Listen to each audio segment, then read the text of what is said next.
नमस्कार दोस्तों, आज हम उत्तर प्रदेश की प्रमुख नदियों के बारे में पढ़ेंगे।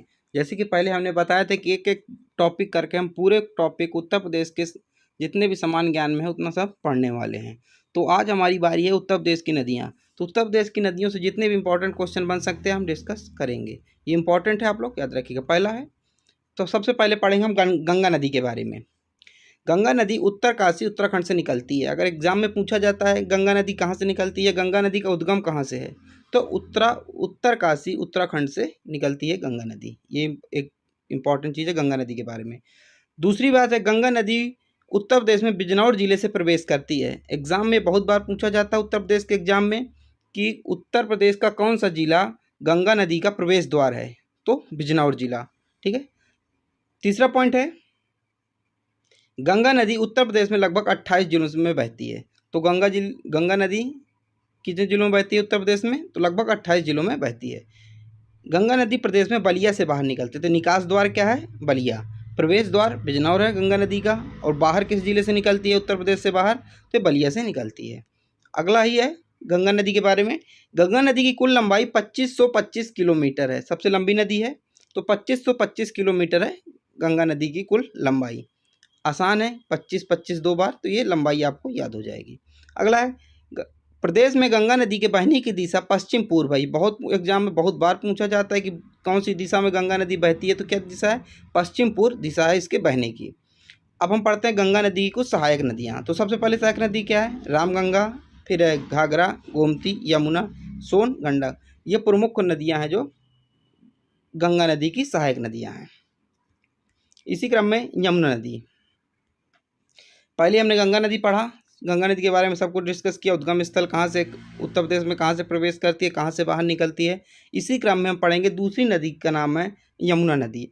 यमुना नदी उत्तराखंड के बंदर पूंछ के यमुनोत्री हिमनद से निकलती है। वो भी उत्तराखंड से निकलती थी, ये भी उत्तराखंड से निकल रही है। ठीक है। यमुना नदी प्रदेश में सहारनपुर से प्रवेश करती है। वो बिजनौर से प्रवेश करती है। इसका प्रवेश द्वार कहाँ से है, तो यमुना नदी का प्रवेश द्वार उत्तर प्रदेश में सहारनपुर जिले से है। ये प्रदेश के 19 जिलों में बहती है। कितने जिलों में बहती है, 19 जिलों में बहती है। इसकी लंबाई 1376 किलोमीटर। ये सब सारी चीज़ें बहुत इंपॉर्टेंट है, आप लोग स्क्रीनशॉट ले लीजिए। पीडीएफ अगर आपको चाहिए हो तो डिस्क्रिप्शन पे आपको व्हाट्सएप ग्रुप मिलेगा, का लिंक मिलेगा, आप वहाँ मैसेज करके उसमें जुड़ जाइएगा। मैसेज करके आप पीडीएफ मिल जाएगा आपको। तो चाहे स्क्रीनशॉट लीजिए, आपको पीडीएफ चाहिए तो आप मुझे मैसेज कर दीजिएगा। अगला, यमुना नदी की सहायक नदियाँ। यमुना नदी की कौन कौन सी सहायक नदियाँ हैं, तो पहला हिंडन, हिंद, चंबल, बेतवा, केन, ये यमुना नदी की मुख्य सहायक नदियां हैं। ठीक है। यमुना नदी गंगा नदी की सबसे बड़ी सहायक नदी। ये भी बहुत पूछा जाता है, ये इंपॉर्टेंट है कि गंगा नदी की सबसे बड़ी सहायक नदी कौन सी है, तो गंगा नदी की सबसे बड़ी सहायक नदी यमुना नदी है। अगला, घाघरा नदी। घाघरा नदी तिब्बत के मापचा चुंग से निकलती है। तिब्बत के मापचा चुंग से निकलती है, चुंग है यहाँ पे, मापचा चुंग से निकलती है। घाघरा नदी प्रदेश में लखीमपुर खीरी और बहराइच के बॉर्डर से यहाँ मतलब प्रवेश करती है। ठीक है। उत्तर प्रदेश में कहाँ से प्रवेश करते हैं, लखीमपुर खीरी और बहराइच के बॉर्डर से घाघरा नदी प्रदेश में प्रवेश करती है। घाघरा नदी में देवरिया में राप्ती नदी मिल जाती है। ठीक है। 3 पॉइंट हमने डिस्कस किए। अगला है, घाघरा नदी का प्रदेश में अंतिम द्वार देवरिया से होते हुए बिहार के छपरा गंगा नदी में मिल जाती है। तो कहाँ से प्रवेश करती है घाघरा नदी, हमने पढ़ा, तो लखीमपुर खीरी और बहराइच के बॉर्डर से प्रवेश करती है। और ये जो अंतिम द्वार कहाँ है, देवरिया है, जो कि बिहार के छपरा से होते हुए ये गंगा नदी में मिल जाती है घाघरा नदी। इसी क्रम में घाघरा नदी के बारे में, घाघरा नदी के अन्य 2 और नाम हैं। जैसे घाघरा नदी जैसे जैसे बहते बहते अयोध्या जाती है तो इसको सरयू नदी के नाम से जाना जाता है। ये वही सरयू नदी है, ठीक है, जो अयोध्या में बहती है, तो इसको घाघरा नदी कहते हैं। लेकिन अयोध्या में इसको सरयू नदी के नाम से जाना जाता है, घाघरी नदी को। और जब ये नदी पहाड़ों में पहुंचती है तो इसी नदी को करनाली नदी के नाम से जाना लगता है। क्वेश्चन ऐसा बनता है कि घाघरा नदी अयोध्या में किस नाम से जानी जाती है, तो सरयू नदी से, और पहाड़ों में किस नाम से जानी जाती है, करनाली नदी से। आप लोग याद रखिएगा। अगला है राप्ती नदी। राप्ती नदी नेपाल के रुकुम पोर्ट से निकलती है। कहाँ से निकलती है, नेपाल के रुकुम पोर्ट से निकलती है राप्ती नदी। प्रदेश में राप्ती नदी बहराइच से प्रवेश करती है। कहाँ से प्रवेश करती है, प्रदेश में, उत्तर प्रदेश में हमारे बहराइच से प्रवेश करती है। और घाघरा नदी देवरिया में मिल जाती है। जो अंतिम द्वार कहाँ है, देवरिया है। प्रवेश कहाँ से करती है, बहराइच से प्रवेश करती है।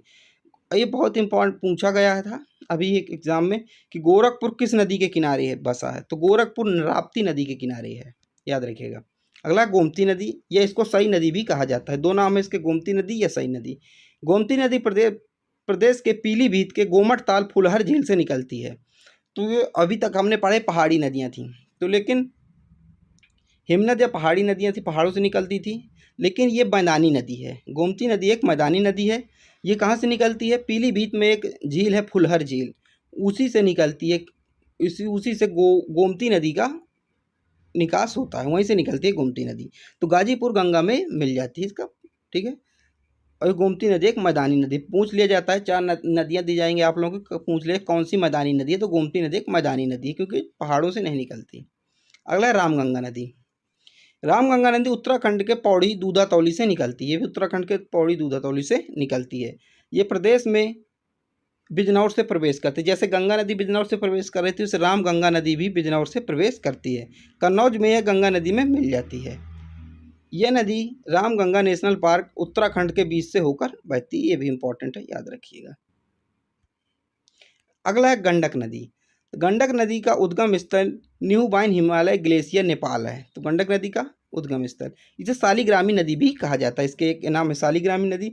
इसे उत्तर प्रदेश में नारायणी नदी भी कहा जाता है, दूसरा नाम है नारायणी नदी। तो ये पूछा गंडक नदी का अन्य नाम कौन सा है, तो इसको शालिग्रामी नदी या नारायणी नदी भी कहा जाता है।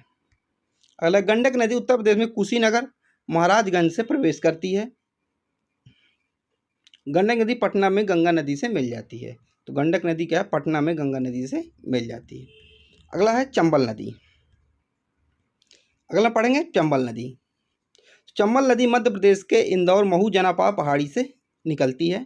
चंबल नदी के बारे में, चंबल नदी सर्वाधिक बीहड़ का निर्माण करती है। बहुत बार एग्जाम में पूछा गया कि सर्वाधिक बीहड़ का निर्माण कौन सी नदी करती है, तो ये चंबल नदी करती है। सर्वाधिक कटाव जो होता है, बीहड़ का निर्माण कैसे होता है, कटाव के कारण होता है। जब मिट्टी कटती है तब बीहड़ का निर्माण होता है, तो सर्वाधिक बीहड़ का निर्माण चंबल नदी करती है।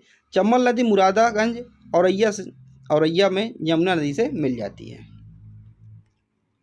उत्तर प्रदेश में इटावा से प्रवेश करती है। तो कहाँ से उत्तर प्रदेश में चंबल नदी कहाँ से प्रदेश, इटावा से प्रवेश करती है। इटावा से प्रवेश करती है और उत्तर प्रदेश में सर्वाधिक जो है बीहड़, जो सर्वाधिक जो मिट्टी कटती है वो इटावा में ही कटती है। चंबल नदी की सहायक नदियाँ, कुछ चंबल नदी की सहायक नदियाँ हैं, जैसे सिप्ती, पार्वती और बनास। अगला है बेतवा नदी। बेतवा नदी पहाड़ियों, ओरछा पहाड़ियों से निकलती है। बेतवा नदी लंबाई 480 किलोमीटर है। बेतवा नदी हमीरपुर में यमुना नदी से मिल जाती है। तो बेतवा नदी हमीरपुर में यमुना नदी से मिल जाती है, भी इंपॉर्टेंट है। अगला केन नदी। केन नदी कैमूर की पहाड़ियों से निकलती है। केन नदी भोजहा बांदा में यमुना नदी से मिल जाती है, ठीक है। अगला और लास्ट है सोन नदी। सोन नदी अमरकंटक के सोसा कुंड से निकलती है। ये भी सोन नदी सोनभद्र उत्तर प्रदेश से प्रवेश करती है। कहाँ से प्रवेश करती है सोन नदी? उत्तर प्रदेश में सोनभद्र से प्रवेश करती है। सोन नदी सोनभद्र से ही बाहर निकल जाती है। सोनभद्र से निकलती है और सोनभद्र से ऐसे घूम के बाहर निकल जाती है। ये पटना में ये नदी गंगा नदी से मिल जाती हैं। तो मैंने आपको बताया पूरी नदियों की, जो जितनी नदियाँ थीं, आप चाहे तो इसका PDF ले लीजिएगा, स्क्रीनशॉट ले लीजिएगा, सभी इंपॉर्टेंट हैं, आप लोग याद रखिएगा। वीडियो अच्छा लगे तो लाइक कीजिएगा, चैनल को सब्सक्राइब कीजिएगा, दोस्तों को जरूर भेजिएगा। आप लोगों का एग्जाम आ रहा है पेट, उसी को लेकर हमने ये सीरीज़ चालू किया है। तो रोज़ एक नया वीडियो आएगा। अभी पिछली वीडियो में मैंने उत्तर प्रदेश की पृष्ठभूमि के बारे में बताया, कितने ज़िले, क्या कुछ, कितनी राजधानी है। आज दूसरा टॉपिक है, दूसरे टॉपिक में नदियाँ बताया, तीसरा टॉपिक, इसी तरह हम पूरा टॉपिक एक एक करके कवर करने वाले हैं। चलिए मिलते हैं अगले वीडियो पर।